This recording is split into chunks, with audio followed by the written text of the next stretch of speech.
If you want to figure out the graph of this function from the original function of f(x), you can consider the question like this. We assume the specific value of this function f(x), the specific value of x equals x0, so the corresponding point on this graph should be x0, then the corresponding y value should be fx0. If we use the graph to demonstrate the points, we can draw the graph like this. You don't need to consider the graph of the function. You can draw the graph of this function randomly. So this is fx. We have the x0 here. It is fx0.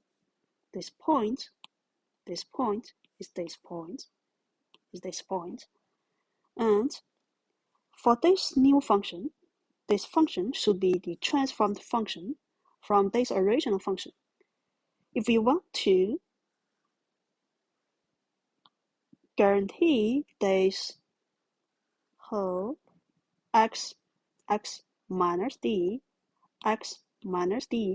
equals x0, you need to guarantee x equals x0 plus d. That will say this number equals this number. So this x should be greater than this x0. The difference between these two numbers should be this constant d. Here, we assume d greater than 0, that is, this is a positive number. So let's come to the graph. If you want to guarantee here equals x0, that you say this new function, the value is also equal to this number. So you can consider the question like this.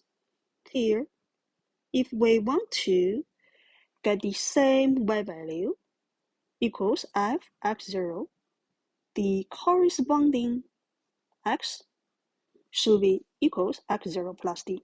So this point, it should be x0 plus d.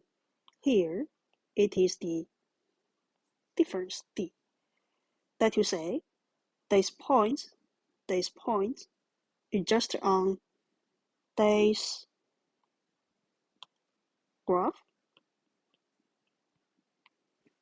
Okay, so for every point on the original function's graph, we need to figure out the corresponding point.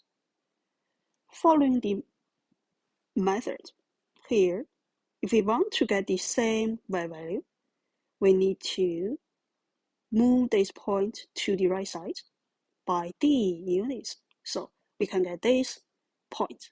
Similarly, we get this point, we get this point, we get this point, this point, this point.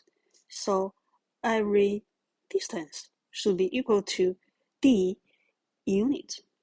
Then, according to this method, we can figure out the corresponding points. Then we just need to connect the corresponding points. One by one, we can figure out the new graph of this function. So this new function should be like this.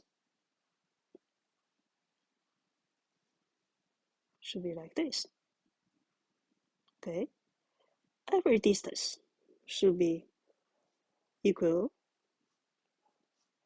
to d. All of the red line segments equal to d. Of course, the prerequisite should be d greater than 0. So we move the original function fx image or graph to the right side by d units. We can get the new function's graph. It is f x minus d, that will say gx. Similarly, if d less than 0, we need to move the original function's graph to the left side by the same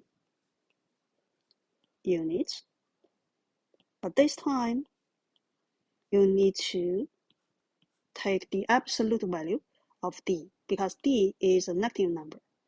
So the new graph should be like this, that you say f x minus d if d less than 0. This is so-called horizontal